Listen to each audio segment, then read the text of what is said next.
നമസ്കാരം. Media vision വാർത്തകളിലേക്ക് സ്വാഗതം. ജില്ലാ പഞ്ചായത്ത് 4 ഫാമുകൾ നവീകരിക്കും. കൂത്താളി ഫാമിലും ഇനിയും മാറ്റങ്ങൾ വരുത്തുമെന്ന പ്രതീക്ഷയിലാണ്. സീസൺ ആരംഭിച്ചതോടെ ആവശ്യത്തിന് ഫലവൃക്ഷ തൈകൾ ലഭിക്കുന്നില്ല. കോഴിക്കോട് ജില്ലയിലെ 4 ഫാമുകൾ നവീകരിക്കാൻ തീരുമാനമായി. പെരുവണ്ണാമൂഴി കൂവപ്പൊയിൽ പ്രവർത്തിക്കുന്ന കൂത്താളി ജില്ലാ ഫാമിൽ നവീകരണ പ്രവർത്തനത്തിന് തുടക്കമായി. തൈകളും വിത്തുകളും ഉൽപ്പാദിപ്പിക്കുന്നുണ്ടെങ്കിലും സീസൺ കാലത്ത് ആവശ്യത്തിന് തികയാറില്ല. ഫാമുകളുടെ പ്രവർത്തനം ഊർജ്ജസ്വലമാക്കുന്നതിനായി പുതിയ കൃഷികൾ ആരംഭിക്കും. കൂടാതെ ബോധവൽക്കരണ ക്ലാസുകളും കാർഷിക പരിശീലനവും നൽകാനാണ് ബജറ്റ് തീരുമാനം. 100 ഏക്കറോളം വിസ്തീർണമുള്ള സ്ഥലത്ത് ഒട്ടുമിക്ക കൃഷികൾ ചെയ്യാനും സ്ഥലമുണ്ട്.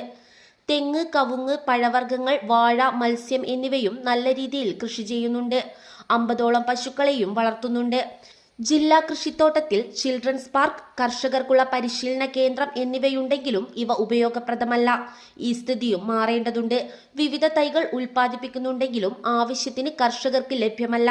സീസൺ കാലത്തേക്ക് കൂടുതൽ തൈകൾ ഉൽപ്പാദിപ്പിക്കേണ്ടതുണ്ട്. ജില്ലാ പഞ്ചായത്ത് നടപ്പാക്കുന്ന പദ്ധതിയിൽ വൻ പ്രതീക്ഷയാണ് കർഷകർക്കും ജീവനക്കാർക്കും ഉള്ളത്.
News bureau, media vision, Perambra.